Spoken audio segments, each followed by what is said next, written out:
Bonjour à toutes et à tous. Donc merci d'être avec nous. Je pense qu'on va attendre 2-3 minutes que tout le monde se connecte. On attend pas mal de monde aujourd'hui. Je vois qu'on est déjà 30. Donc je patiente 2-3 minutes, si ça vous va.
Ok, bon, on va peut-être débuter pour faire venir, enfin, pour arriver les gens. Je pense qu'on peut déjà commencer par un petit tour de table pour les présentateurs. Et enfin présentatrice en fait, on n'est que des filles. Donc, enfin, merci beaucoup à toutes et à tous de vous être connectés sur ce webinaire de restitution de l'étude réemploi des emballages en Nouvelle-Aquitaine. Donc moi, je me présente Fanny Pantanier, je suis chargée de mission déchets et économie circulaire à la région et je suis notamment référente de tout ce qui concerne le réemploi. Marie-Lise, peut-être que je te passe la main avant Mhm. de finir par Bonjour à Solfina. tous. Ouais, merci Fanny. Marie Barrault, chargée de mission économie circulaire également à la région de Nouvelle-Aquitaine et référente sur le plan zéro pollution plastique dont je vais vous parler en début de webinaire. Je passe la main à Maud. Et t'as mute mode. Ouais. Bonjour tout le monde, Maud Raymondi.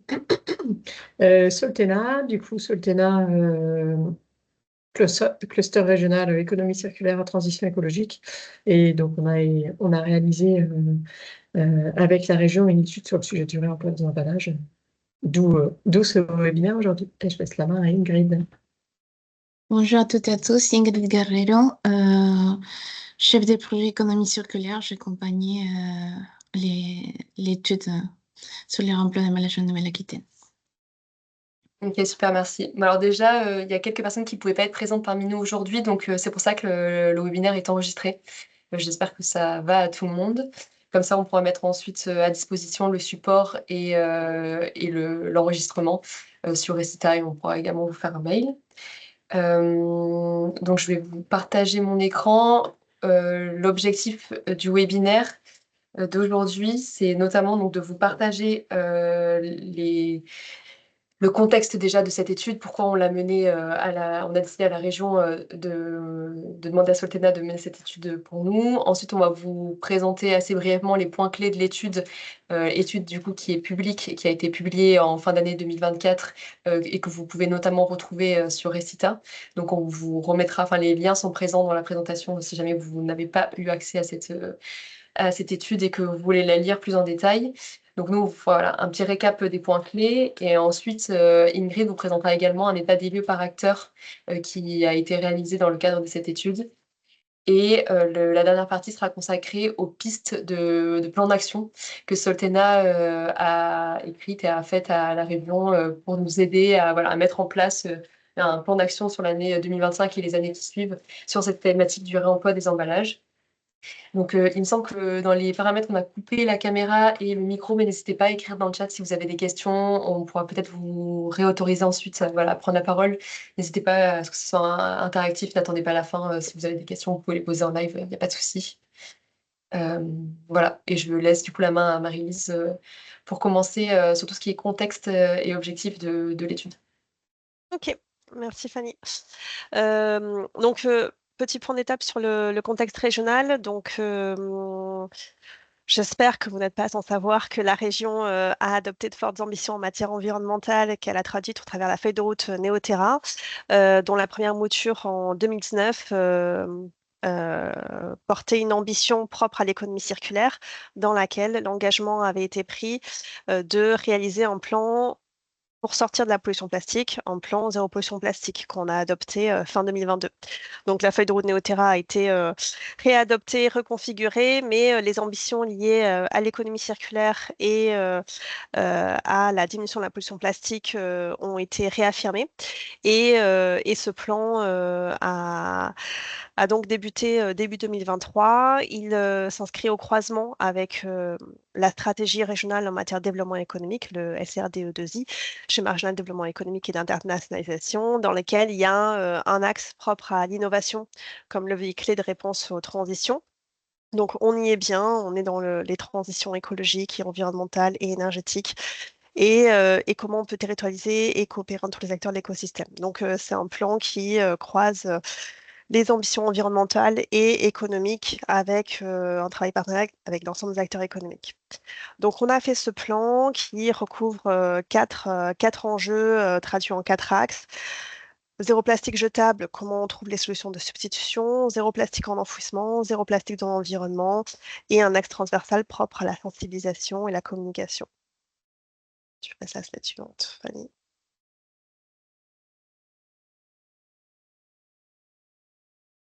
Juste pour rappel, je pense qu'autour de ce webinaire, on a tous conscience à peu près des enjeux, mais reposons un peu le niveau d'alerte et le niveau d'enjeu sur le plastique, sur les 9 limites planétaires qui ont fait l'objet d'un accord de conscience scientifique et NACIS qui sont dépassés depuis 2023. Là, en 2024, on soupçonne qu'il y en a une septième bientôt franchie. Souvent, on dit que le plastique est lié à l'introduction d'entités nouvelles dans la biosphère. En fait, il est propre enfin, il touche l'ensemble des limites planétaires. Donc, c'est vraiment un enjeu global de pollution et de maintien de notre écosystème. C'est pour ça qu'on a essayé de se doter d'enjeux là-dessus. Et il faut bien voir la pollution plastique dans l'ensemble des conséquences et des impacts qu'elle a, et non pas sur le seul levier déchets et pollution qui arrivent dans les sols et dans les eaux. Je peux passer à la session suivante. Donc, dans ce plan, c'est pour ça qu'on a adopté vraiment une stratégie transversale au maximum, tout en se focalisant dans chacun des aspects sur des enjeux fondamentaux. Donc, 4 axes, comme je le disais, zéro plastique jetable, comment on trouve les solutions de substitution, comment on développe ensuite le recyclage, et puis ensuite, comment on essaye de prévenir la pollution avec l'axe transverse lié à la communication et la sensibilisation. Ces 4 axes, ils essayent de couvrir l'ensemble de la problématique plastique. Et dans l'axe 1, qui est celui qui a donné le cadre et le contexte pour porter l'étude de réemploi des emballages, il y avait 2 objectifs principaux. C'est comment on substitue l'emballage plastique à usage unique par une autre solution. Et pour les autres, sur un deuxième objectif, c'est comment on éco-conçoit les produits en emballage plastique nécessaires. Et ensuite, il y a tous les objectifs liés au recyclage, comment on capte mieux le jugement de déchets plastiques en quantité et en qualité, comment on augmente le recyclage et comment après on favorise l'utilisation de plastique recyclé. Et dans l'axe 3, on est à la fois sur la réduction de la pollution plastique sur le terrestre, sur les cours d'eau et sur la prévention des fuites de déchets plastiques marins. Et communication recouvre bien l'exemplarité régionale pour tout le travail avec la commande publique. Juste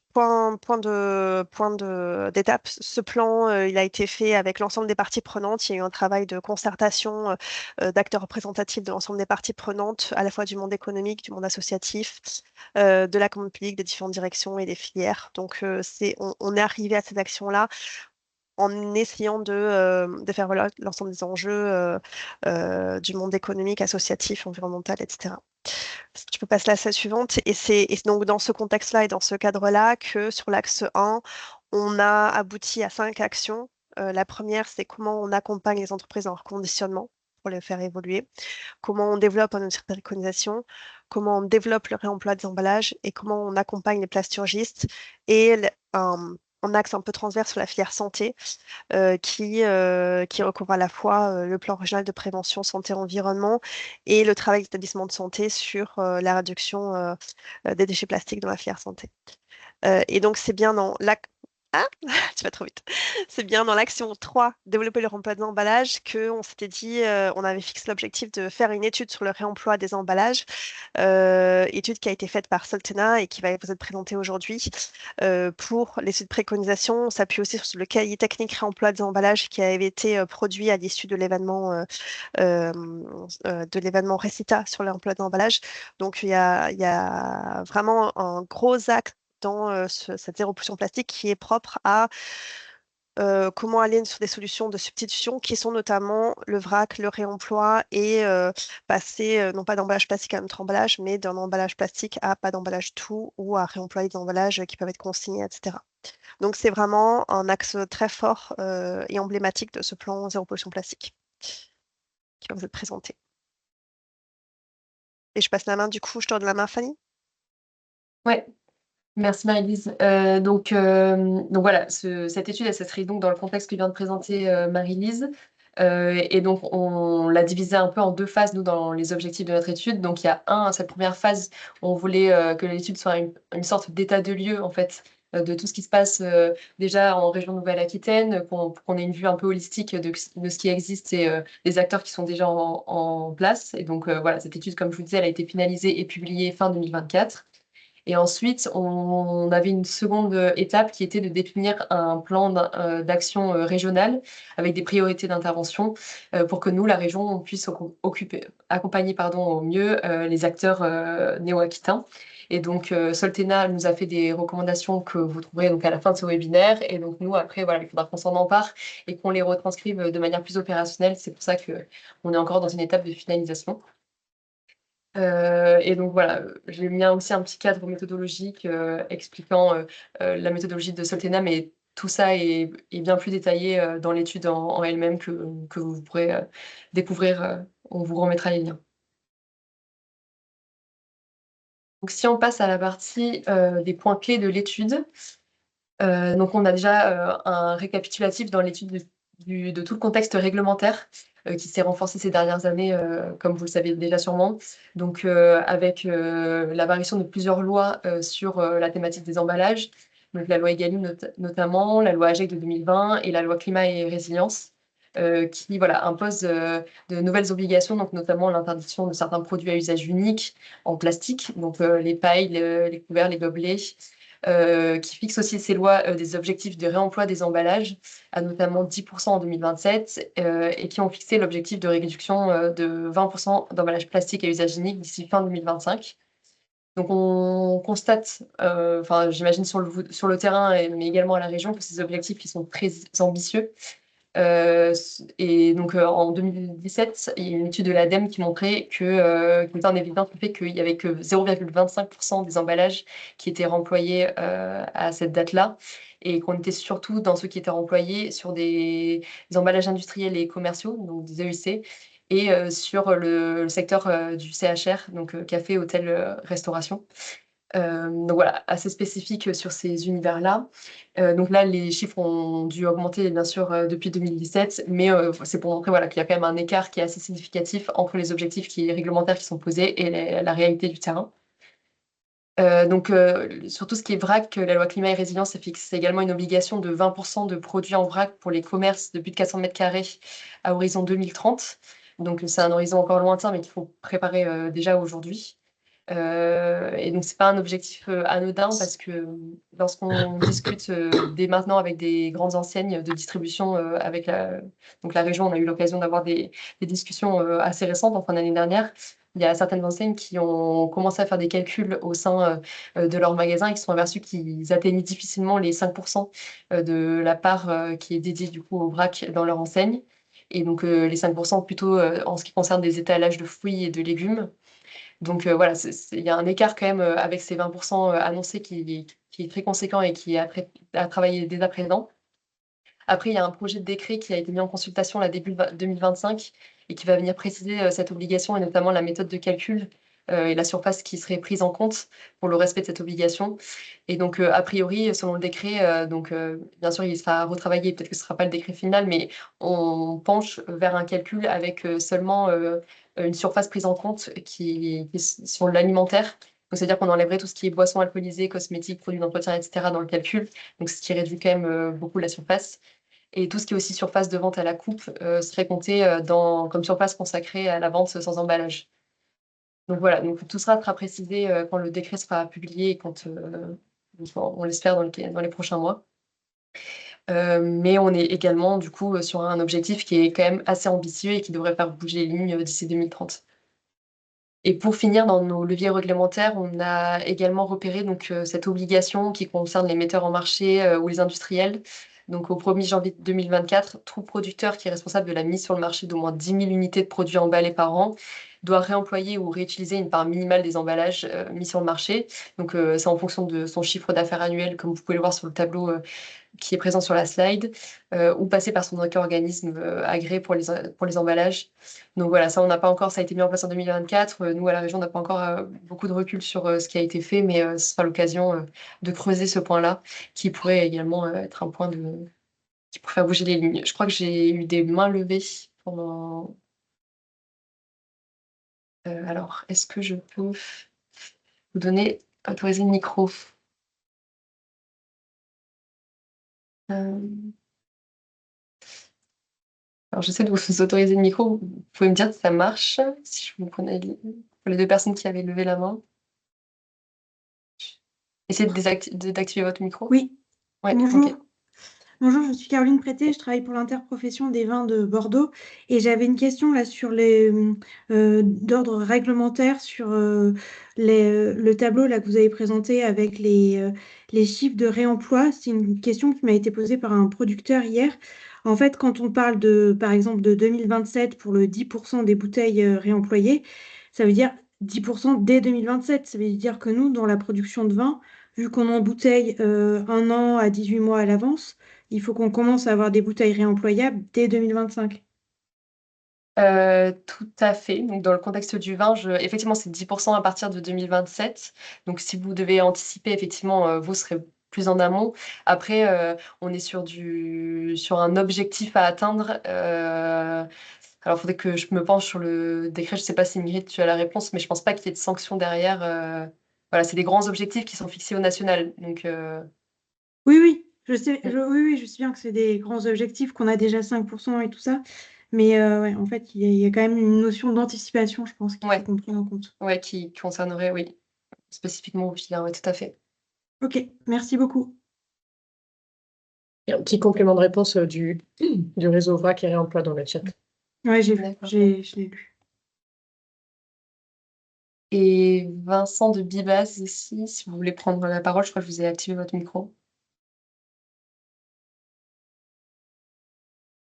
Il faut On vous activer sent. les micros. Ouais.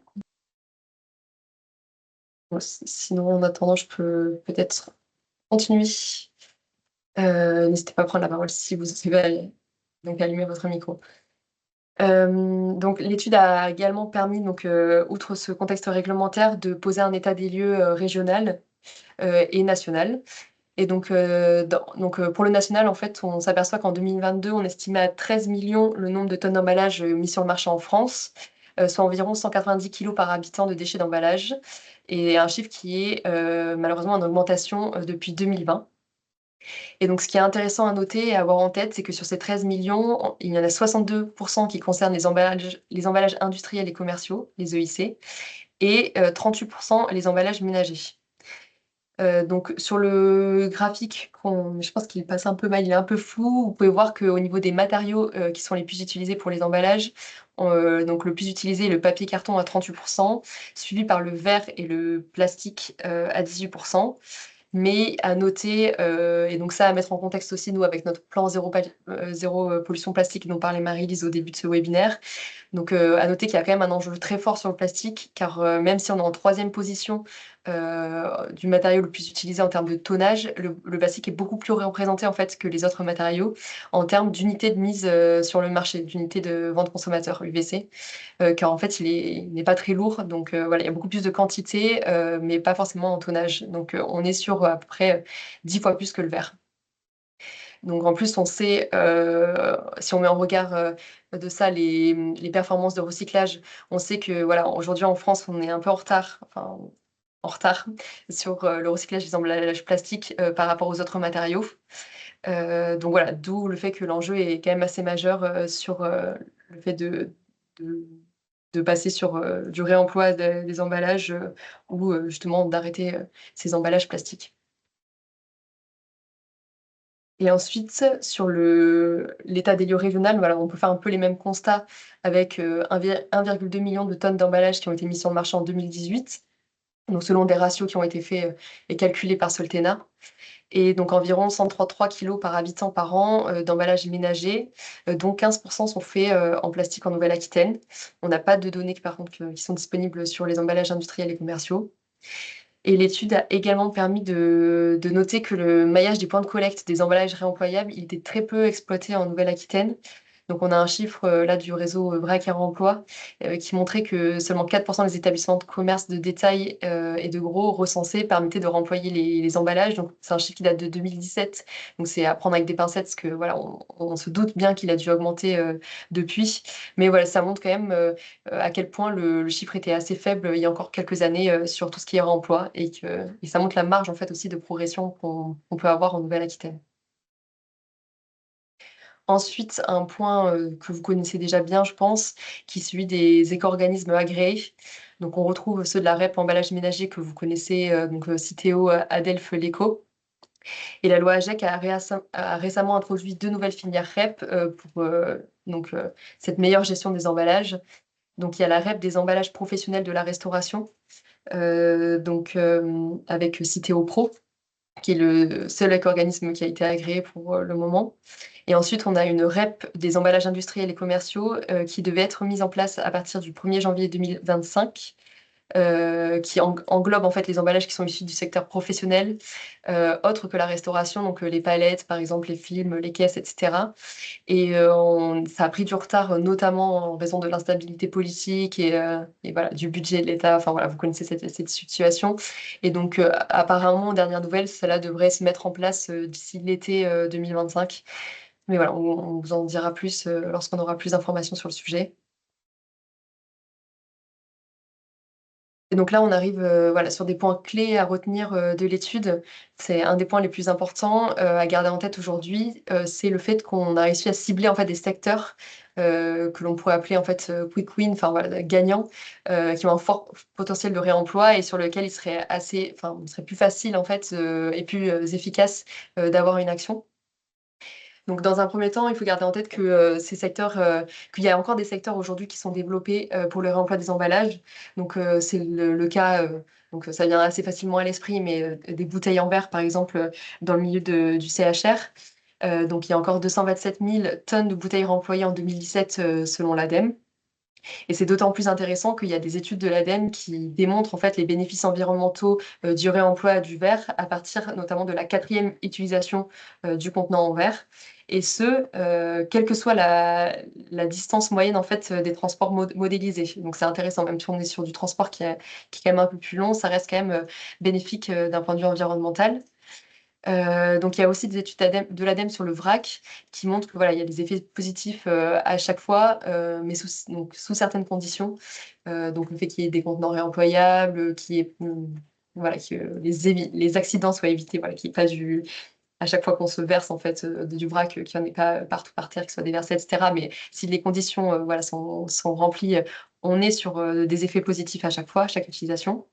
Même si voilà, il convient quand même de souligner que des ACV, donc des analyses du cycle de vie, elles sont utiles pour démontrer cet impact positif à chaque fois pour chaque projet, pour chaque utilisation. Donc voilà, on garde ça en tête. Et d'un autre côté aussi, on remarque en tendance qu'il y a une croissance considérable du marché du vrac depuis 2013.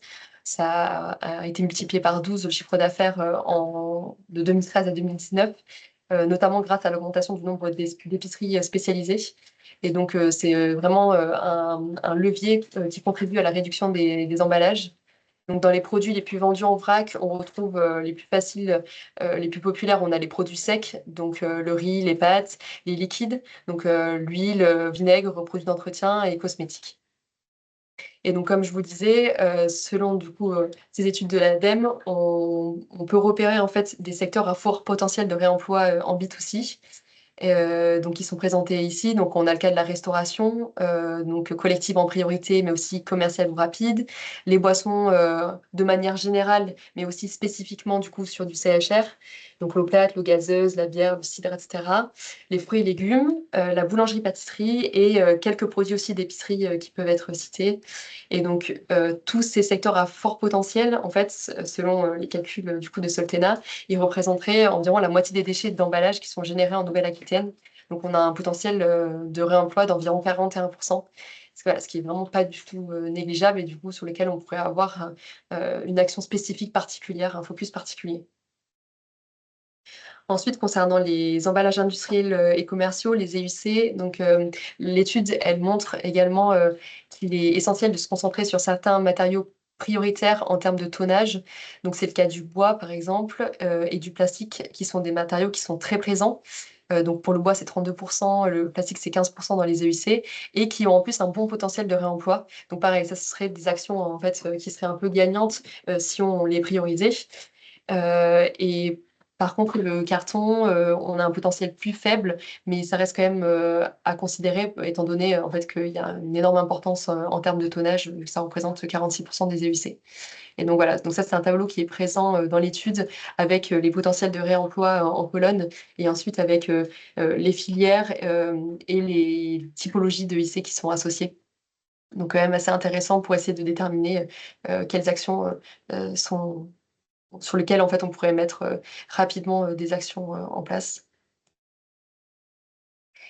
Donc ensuite, l'étude elle s'est également efforcée de comprendre quelles étaient les obligations des éco-organismes à date sur le réemploi des emballages, voilà, pour que nous, en fait, à la région, on puisse comprendre quelles pourraient être les complémentarités possibles dans nos travails et comment, en fait, à la région, on pourrait se concentrer sur des soutiens techniques et financiers sur lesquels ne vont pas forcément les éco-organismes, voilà, pour vraiment de la complémentarité et également enfin, Soltena a décidé également de mener ce travail et a répertorié en fait toutes les actions menées par les éco-organismes parce que on a remarqué en fait lors des entretiens avec les acteurs qui ont été interviewés dans le cadre de cette étude qu'il y avait une sorte de besoin de clarification des offres des éco-organismes qui ressortaient beaucoup de la part des porteurs de projets néo-aquitains. Voilà, toutes les informations ne sont pas soit lisibles, soit claires, soit accessibles facilement. Et donc, c'est quelque chose qui a été relevé. Et donc, c'est pour ça que ce tableau de recensement a été fait. Donc, on voit que les éco-organismes, Citeo, Adelph et l'ECO, voilà, ont des obligations et proposent des financements en face. Donc, on peut notamment souligner l'appel à projet Encore plus des réemplois de Citeo, ou son AMI, collecte et réemploi pour les pros de la restauration, qui lui a pour bénéficiaire les collectivités. Du côté de l'éco, on a un appel à projet réemploi. Donc là, c'était le 2024, mais ils sont assez souvent en fait renouvelés. Euh, donc, euh, donc voilà, il y a des liens avec un peu plus d'informations, vous pourrez aller voir. À noter également aussi que Citeo en fait lance tout un dispositif reuse sur le réemploi des emballages sur 4 régions qu'ils ont ciblées, donc la Bretagne, Pays de la Loire, Normandie et Hauts-de-France, donc qui va durer minimum 1 an, avec 30 millions d'emballages standards qui vont être mis à disposition par Citeo et des enveloppes financières qui ont été dédiées. C'est pour ça qu'il y aura un peu plus de pause, on va dire, sur des enveloppes sur le réemploi, sur des appels à projets de Citeo sur le reste de la France, parce qu'il y a vraiment une concentration du coup sur cette activation dans les 4 régions de l'ouest de la France. Et donc du coup la Nouvelle-Aquitaine n'est pas concernée. Voilà, je sais pas si je vois pas passer les questions, moi, donc je sais pas s'il y a des questions, si je peux continuer. Et s'il n'y en a pas, on a fait aussi un petit zoom du coup dans l'étude sur les projets qui avaient été lauréats, notamment d'appel à projets et d'éco-organismes sur ces dernières années en Nouvelle-Aquitaine. Et donc, on voit quand même qu'il y a plusieurs typologies d'acteurs qui ont été concernés, des industriels, des collectivités, des associations. Donc, Clarence Bordeaux, par exemple, qui propose du réemploi de contenants dans le secteur de la cosmétique pour réduire la production de déchets et limiter la consommation en ressources. Ecolecteur, qui a été doublement financé par les 2 éco-organismes, il me semble, qui développe des solutions techniques innovantes pour retirer efficacement les étiquettes sur les contenants en verre. Opaque, donc là, on est plutôt sur des colliers réutilisables. Onetic, qui est un industriel du Pays Basque qui expérimente le réemploi de contenants alimentaires, donc en collaboration avec la grande distribution, un laboratoire d'études et un service de lavage, et le syndicat Biltagarbi, qui, pareil, donc dans le 64, qui teste les réemplois de barquettes alimentaires pour les repas qui sont portés à domicile. Donc là, on vous a fait, voilà, vous recensé les projets qui avaient déjà été lauréats, mais on s'est dit que ces porteurs de projets, ils avaient vraiment des retours d'expérience qui sont très riches à faire à l'ensemble des porteurs qui veulent se lancer en Nouvelle-Aquitaine. Et donc c'est pour ça on s'est dit qu'on allait faire des webinaires en fait avec des retours d'expérience qui seront beaucoup plus détaillés au cours de l'année pour donner un peu un aperçu des leviers, des freins, des bonnes pratiques à mettre en place. Et ce qui est intéressant, c'est que ces lauréats concernent vraiment, on est sur une typologie d'acteurs qui est assez variée. Tout le monde est concerné et ça montre que voilà, tout le monde peut se lancer sur le sujet et avoir son projet à porter. Voilà. Donc, c'en est fini pour les points clés de l'étude. Je vais maintenant passer la main à Ingrid pour l'état des lieux par acteur. Merci Fanny. Pour l'état des lieux par acteur, on a enquêté au moins 30 acteurs les différents de la filière des emplois. On a enquêté des fournisseurs, des producteurs, des distributeurs et aussi des apporteurs des solutions. Et pour essayer de trouver les freins et les leviers, pour les identifier, mais aussi pour recenser les différentes initiatives existantes sur le territoire.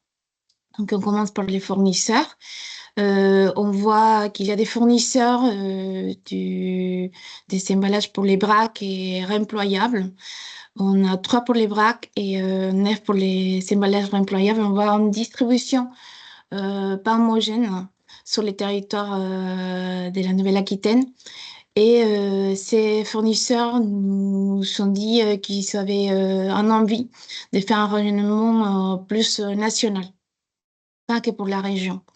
Fanny, si tu peux passer pour la suivante. Donc, comme j'avais dit, 3 pour les vracs, 9 pour les contenants et solutions réemployables. C'est qu'en tant qu'enseignement général, c'est qu'il y a beaucoup qui travaillent sur l'emballage réemployable en plastique, donc 4. Et les autres, ils vont travailler sur les bois, sur l'inox, sur les cartons et sur les verres. Au niveau des opportunités, on se rend compte que presque tous ces fournisseurs, ils ont déjà fait une étude d'impact environnemental et qui sortait positif par rapport à la proposition qui faisait de ces emballages. Et plusieurs d'entre eux voulaient élargir la gamme des produits, des emballages qu'ils proposaient pour répondre à différents types de marchés, différents producteurs. Et une autre opportunité qui était déjà peut-être mentionnée, mais les emballages ménagers, ils possèdent une gamme standard des emballages qui sont proposés par Citeo dans le cadre des les emballages Heure-Cœur et l'ECO qui travaille plutôt avec les modèles des réseaux Braque et Remploi. Et ces gammes standards vont permettre une réduction des coûts à long terme. Au niveau des contraintes, ces fournisseurs, ils trouvent qu'au niveau des contraintes pour le développement de son modèle économique, c'est qu'ils ont besoin d'un volume adéquat qu'actuellement, ils ne sont pas. Aussi, un besoin d'investissement conséquent pour proposer de nouveaux produits aux différents producteurs. Et ils ont trouvé qu'il y avait une réticence des metteurs en marché par rapport à notamment la mise en place des gammes standards qui vont faire une espèce de perte d'identité de la marque, des différentes marques. Et ça, c'est pas le cas pour les emballages industriels et commerciaux, qui sont pas trop sur cette idée d'identité. Au niveau des actions réalisées pour les éco-organismes, selon son cahier des charges, la réalisation des gammes d'emballage validées pour différents types d'emballages et qui vont répondre notamment à les secteurs prioritaires proposés pour l'ADEME. Donc, ça, c'est dans le cas des deux éco-organismes. Au niveau des producteurs ou metteurs en marché, Fanny, si tu peux passer. Oui. On a échangé, on s'est rendu compte qu'en Nouvelle-Aquitaine, il n'y a pas beaucoup de producteurs ou metteurs en marché qui sont basculés ou qui travaillent sur les emplois. Mais c'est qui sont présents, ça peut être des cafés, des hôtels, des restaurants, mais plutôt des fabricants de produits alimentaires, notamment des boissons. Et ça peut être aussi la restauration collective. Comme Fanny vous avez déjà dit, il y a une contrainte réglementaire au niveau des emplois en termes d'unité pour ces producteurs. Donc, ça devient une opportunité en soi parce que ces producteurs, ils ont besoin d'échanger et être conformes à la réglementation. Comme on a déjà dit, il y a des emballages standardisés qui vont permettre de réduire des coûts et qui sont un impact environnemental positif. Et plusieurs producteurs nous disaient qu'ils ont besoin de sécuriser les chaînes d'approvisionnement en termes d'emballage et que l'effet d'avoir les emplois d'emballage, ça les permettait ça, et stabiliser les prix des emballages. Au niveau des contraintes, on comprend bien que c'est vraiment une nouvelle façon de travailler qui va demander une organisation logistique supplémentaire et des coûts supplémentaires parce qu'il y a des nouveaux acteurs, notamment des collecteurs, des entrepôts et des centres de lavage et des redistributions des emballages. Donc, un autre frein, c'est que les apporteurs des solutions ne sont pas connus des producteurs. On a échangé avec des fédérations aussi qui ne connaissaient pas du tout les acteurs sur les territoires et certains qui connaissent, ils sont en attente de la maturation de la filière parce que comme on se rend compte, c'est vraiment, il y a un besoin d'investissement pour changer toute sa façon de produire actuelle. Et c'est vraiment beaucoup d'investissement. Donc, il s'attend un peu l'avancement de la réglementation, des différents acteurs qui apparaissent sur les territoires pour mettre en place, pour mettre en place cette conformité réglementaire. Et aussi, ils ont évoqué l'idée des pertes d'identité, notamment pour les emballages ménagers, avec les emballages standards et à niveau des actions des éco-organismes, il y a des aides possibles pour accompagner l'élaboration des plans de remploi et réutilisation comme partie des cahiers des charges pour les éco-organismes. Il y a des soutiens financiers pour les différents adhérents qui font partie de ces éco-organismes pour travailler sur plusieurs sujets, des tests, d'expérimentation et notamment des montées en échelle. Ensuite, les troisième acteurs, c'est les distributeurs. On a, comme Fanny a bien mentionné, il y a pas mal d'établissements qui peut éventuellement changer et proposer des centres du vrac et des emballages réemployables. Et il y a la contrainte réglementaire au niveau des commerces de certaines tailles pour proposer des produits sans emballage primaire. Donc, autre que la conformité réglementaire, il y a aussi toute la demande des consommateurs. On a vu les dernières années monter les marchés du vrac, mais aussi il y a beaucoup de demandes des consommateurs par rapport à leur emploi. Donc, ils s'attendent à ces propositions. Et entre les différentes enquêtes autour des consommateurs sur les vracs et leur emploi, c'est du fait de l'enjeu environnemental et sanitaire pour ces consommateurs au niveau du plastique. Donc, ça fait un lien avec les plans zéro pollution plastique. Au niveau des contraintes, on a vu qu'il y a des contraintes pour les producteurs au niveau d'unités et pour les distributeurs de certaines tailles, mais il n'y a pas vraiment des mesures incitatives pour les distributeurs de mettre en place du vrac et des emballages de remploi. Donc, au contraire, ça va demander des coûts supplémentaires, notamment des personnels pour trier, des personnels pour ranger ces emballages, dans les cas des emballages réemployables, des coûts de formation pour accompagner sur ce changement de comportement consommateur et aussi sur les stockages, par exemple. Et une autre remarque qui nous ont fait les distributeurs, c'est le fait qu'ils dépendent du centre de distribution. Donc, eux, ils ne peuvent pas choisir quel type d'emballage, avec quel type d'emballage proposer aux consommateurs. C'est plutôt quel type d'emballage proposent les centres de distribution. Donc, ils sont limités. Cette capacité décisionnelle, c'est pas dans ses mains. Et aussi, il y a notamment au niveau des accompagnements au changement des comportements des consommateurs, la question de la rotation élevée du personnel au niveau des distributeurs, qui fait la tâche encore plus difficile. En matière d'aide pour ces organismes, il y a déjà des projets qui ont développé des soutiens ou des machines de consignation au niveau des distributeurs. Et aussi, il y a un soutien si l'emballage est validé notamment pour par exemple, les gammes standards Air-Cœur des CTO.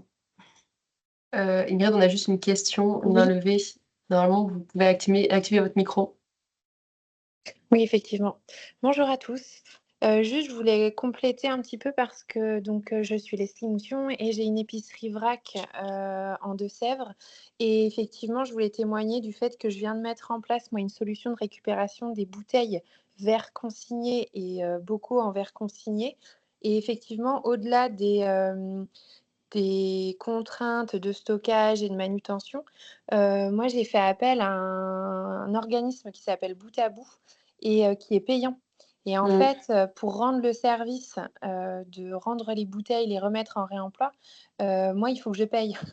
Donc Oui. ça me prend déjà du temps, ça me prend de l'espace et en plus, ça me coûte.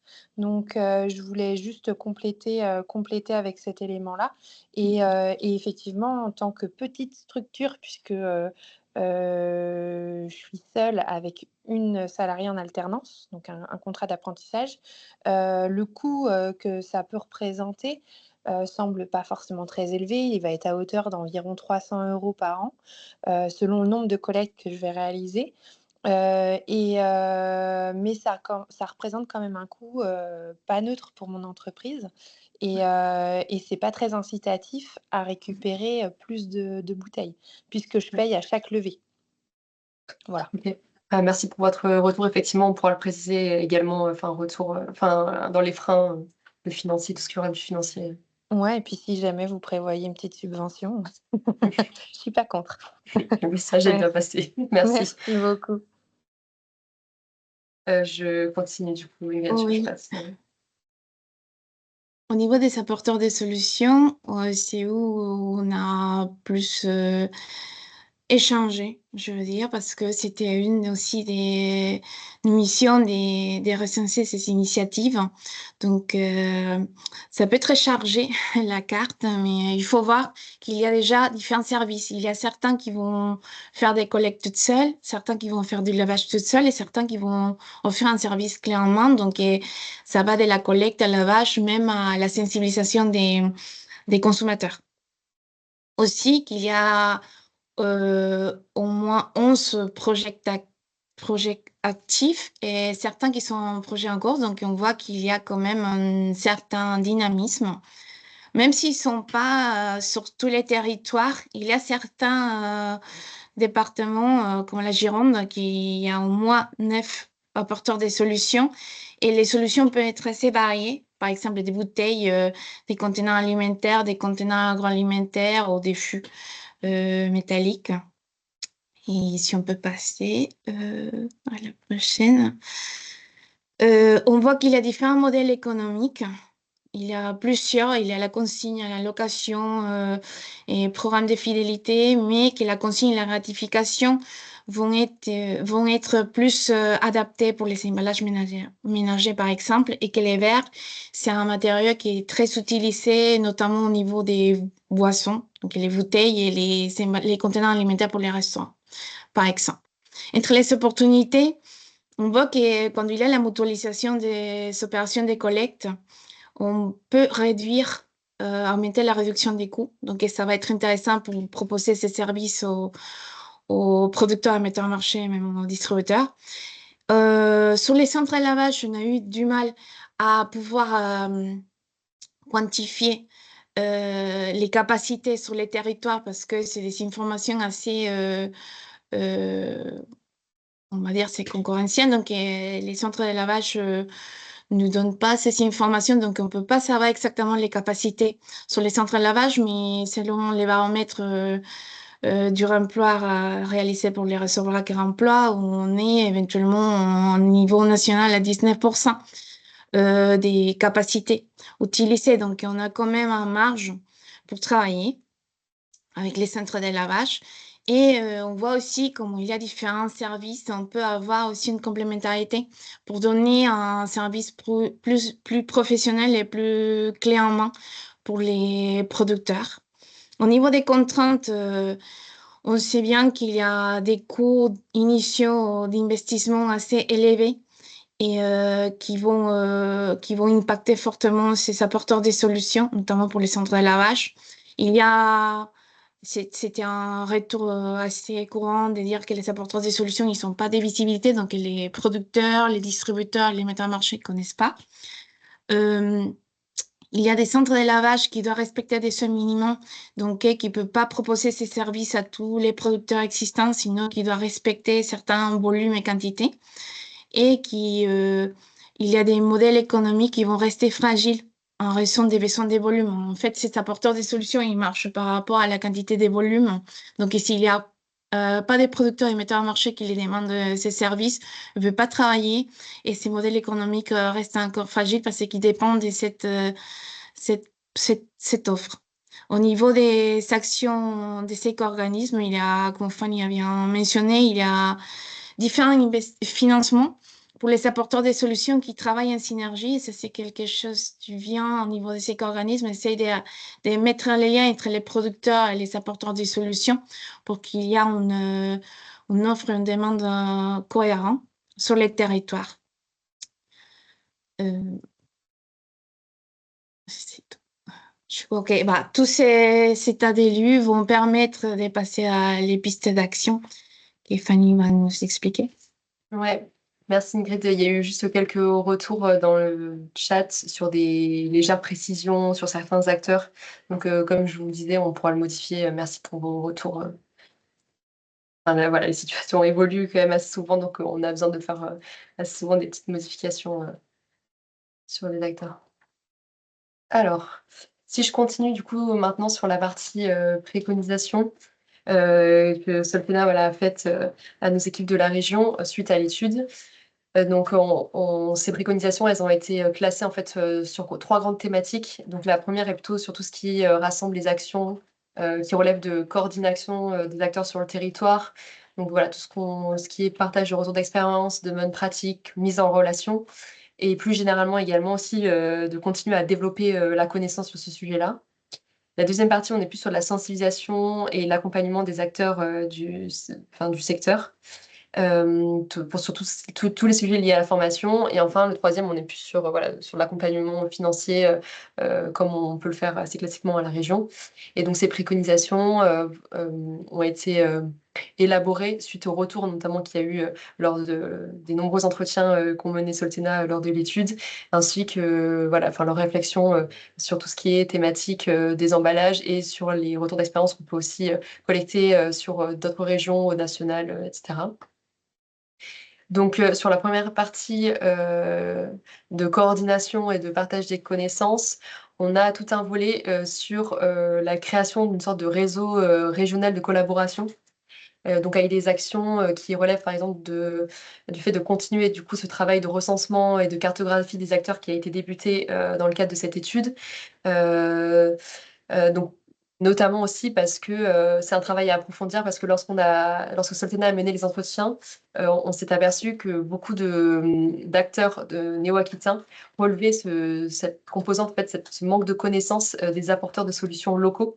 Donc on a relevé ce besoin voilà, de connecter tous les acteurs et de valoriser leur travail pour les faire connaître sur toute la Nouvelle-Aquitaine. Et donc cela peut passer notamment par cet outil qu'a réalisé Soltena de cette cartographie qui vous sera mise à disposition et qui sera mise à jour assez régulièrement, comme on a pu le voir. Voilà, les choses changent assez vite, donc il faudra les mettre à jour. Et ça nous permet également, nous aussi, à la région, à nos équipes, d'avoir une vue un peu holistique de tout ce qui se passe sur le territoire et de pouvoir peut-être à l'avenir mettre en relation des porteurs de projets ou organiser en fait des événements qui sont dédiés à cette mise en relation, cette création de connaissances, donc des groupes de travail, des journées techniques, etc. Donc, il faut vraiment voir, nous, maintenant, comment ça se met en place d'un point de vue opérationnel, mais en tout cas, c'est des bonnes idées que nous a soulignées Soltena et des vrais besoins en fait sur le territoire. Ainsi que dans cette partie, on a également des actions sur le fait de piloter des expérimentations ou encore travailler sur le rôle des collectivités via la commande publique. Donc voilà, c'est des pistes qui seront à creuser de notre côté. Et donc, pour alimenter ce réseau régional de collaboration, il sera aussi important que nous, les équipes de la région, on assure un travail sur tout ce qui est la veille et la mise à disposition d'outils, la création de connaissances. Donc, on a un travail de veille qui va être poursuivi sur tout ce qui est voilà, réglementaire, les appels à projets proposés par divers acteurs, tout ce qui est expérimentation innovante sur notre territoire, mais également ailleurs. Et donc, ça passe par un travail notamment de connexion avec des régions qui sont plus avancées que les nôtres, notamment l'Île-de-France, Occitanie, les régions aussi de l'ouest de la France, et une collaboration qui est aussi également plus approfondie avec les éco-organismes pour continuer du coup à diffuser leurs actualités qui ne sont pas forcément lisibles de ce que nous disaient certains acteurs sur le territoire. Donc voilà, pour diffuser leurs appels à projets, leurs actualités et éventuellement pour s'aligner sur les financements pour que si on s'aperçoit qu'un éco-organisme ne va pas sur telle ou telle partie et qu'il y a un besoin, nous des porteurs de projets, on puisse compléter aussi nos actions. Et toute une partie également de veille et d'analyse sur l'avancée de notre région en fait sur ce sujet et donc de collecte et d'analyse des données sur tout ce qui est flux d'emballage. Donc ça, pareil en fait, à voir comment on peut mettre ça en place, mais on a aussi cet aspect un peu reporting, suivi qu'on pourra nous améliorer de notre côté. Si ça vous soulève pas de remarques, j'enchaîne sur le deuxième pilier des préconisations faites par Soltena, qui est celui de la sensibilisation et de accompagnement à la formation. Donc, sur tout ce qui est programme de sensibilisation de communication, il faudra également qu'on en précise les contours. Donc, pour voir si on lance quelque chose qui serait nous propre à la région ou si on capitalise déjà parce qu'il existe beaucoup d'outils qui est existants à date. Donc pour sensibiliser le grand public ou des acteurs plus spécifiques. On peut notamment parler du kit de communication de Citeo auprès des metteurs en marché. Nous, voilà, on peut mettre en avant, envoyer, parce que c'est des outils qui ne sont pas forcément connus à date de tous les acteurs néo-aquitains. Côté région, on peut continuer du coup de mettre à jour une page emballage qui est sur Recita, donc qui est vraiment une page dédiée à tous ces sujets dont on vient de se parler et qui sera mise à jour au fur et à mesure, on l'espère, avec des outils pratiques, des témoignages, des dates disponibles, etc. Donc voilà, nous, il faut qu'on affine aussi cette page un peu vitrine sur Recita et qu'on regroupe toutes les informations dont vous pourriez avoir besoin. Sinon, développer d'autres outils de communication en fonction des besoins voilà, que vous nous remontrez et qu'on identifiera. Et ensuite, tout un volet sur la formation professionnalisante, parce qu'il y a eu voilà, des retours également et des besoins sur ce côté-là. Donc, si vous, voilà, à date aussi, vous avez des besoins particuliers, n'hésitez pas à nous les remonter, à nous écrire pour qu'on puisse affiner aussi nos réflexions sur ce sujet. Et enfin, le dernier pilier sera le soutien financier sur le développement de la filière et des acteurs.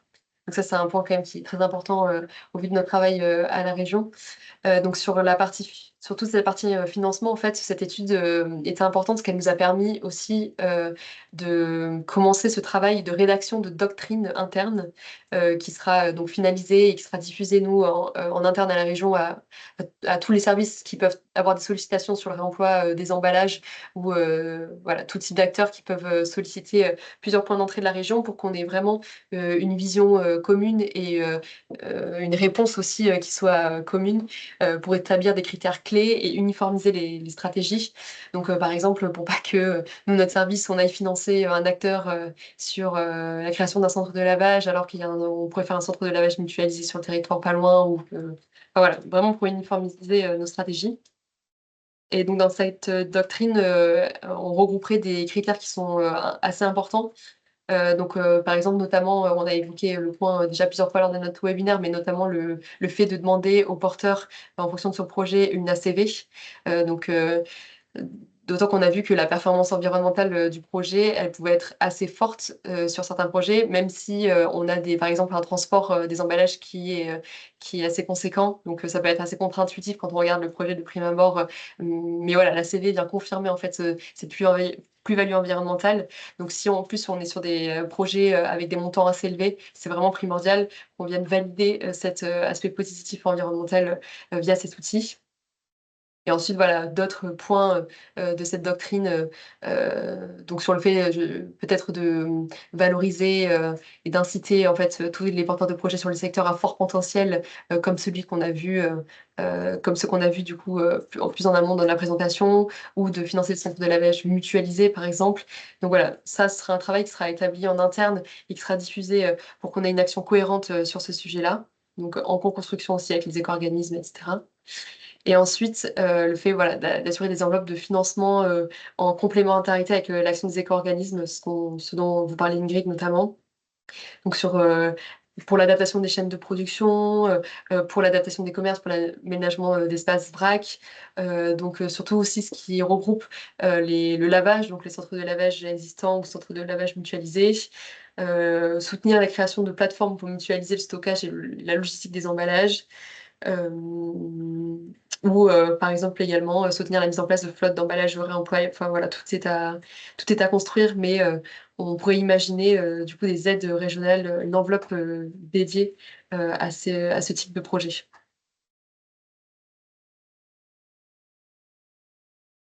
Voilà, on arrive au bout des pistes de plan d'action. Il nous reste une petite partie qu'on voulait vous présenter sur un peu une sorte de boîte à outils qu'on va vous mettre à disposition. Donc, je vais laisser Ingrid reprendre la main.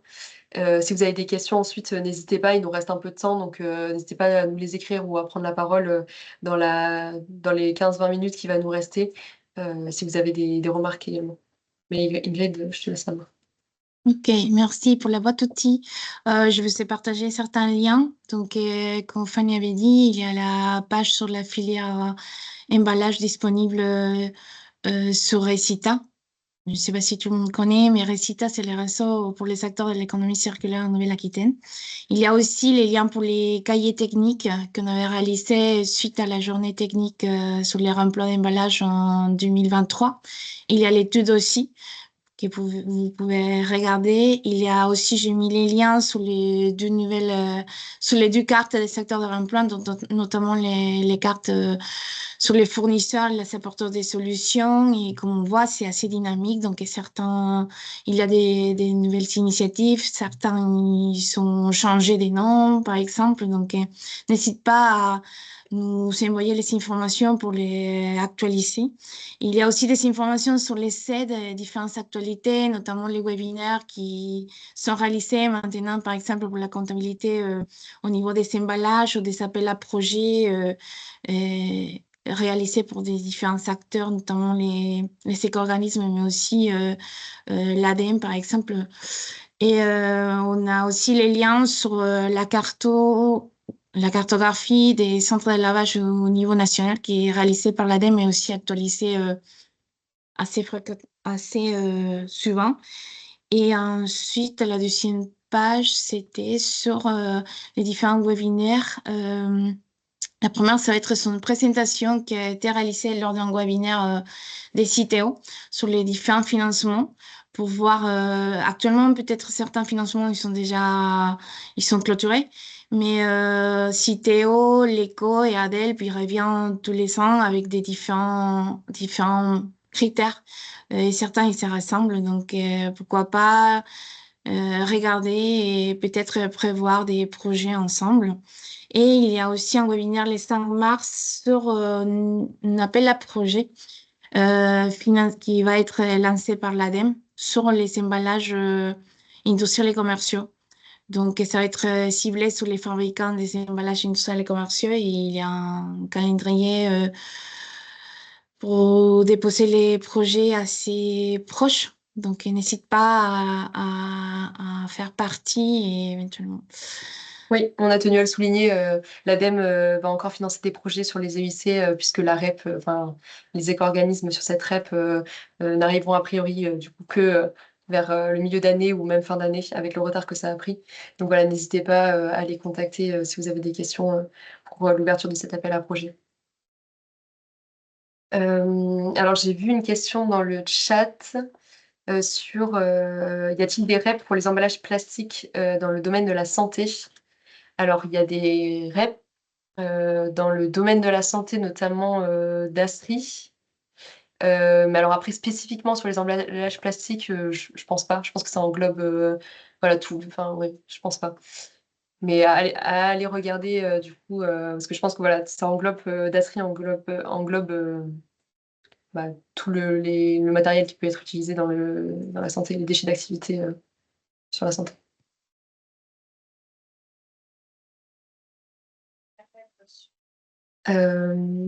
Voilà. Si pas plus de questions, Marie, tu as une remarque? Je voulais juste ouais, confirmer, compléter par rapport à ça, les filières REP sur les emballages plastiques dans la filière santé. Il n'y a pas de filière REP spécialisée. C'est au croisement de différentes filières REP. En fait, il y a les filières REP liées aux dispositifs perforants ou à des médicaments non utilisés. Et après, il y a la gestion de tout ce qui est DASRI, donc à risque infectieux. Le problème, en fait, c'est surtout que les emballages plastiques aujourd'hui doivent être triés s'ils ne sont pas DASRI. Et de plus en plus, en fait, les hôpitaux les établissements de santé font ce travail de séparer bien plus d'emballages qui n'ont pas allé dans les DASRI qui y allaient autrefois. Mais il n'y a pas de filière propre à l'emballage plastique en filière santé. Donc, il faut bien se référer à la filière emballage ménager ou emballage industriel pour tout ce qui n'est pas DASRI. Ok. Donc, nous, on arrive à la fin. S'il n'y a plus de questions, dans le support, je vous ai mis nos contacts, voilà, Région et Soltena. N'hésitez pas à nous contacter, donc plutôt Soltena ouais, si vous avez des questions sur l'étude notamment. Et nous, côté région, si vous avez des projets, vous êtes en recherche de soutien technique et financier, n'hésitez pas à nous contacter non plus, également, pardon. On pourra vous répondre et en attendant, voilà, qu'on continue en fait à préciser tout le travail qui vous a été présenté sur des enveloppes dédiées, sur la mise en place de groupes de travail, etc. Vous pouvez déjà dès à présent nous contacter et nous parler de votre projet. On sera très heureuse de vous accompagner sur ça. Et effectivement, comme je l'ai vu dans le chat, le réemploi c'est l'avenir, donc allons-y. Merci beaucoup pour votre écoute et vous recevrez les supports prochainement. Merci à tous. Au Bon revoir. après-midi.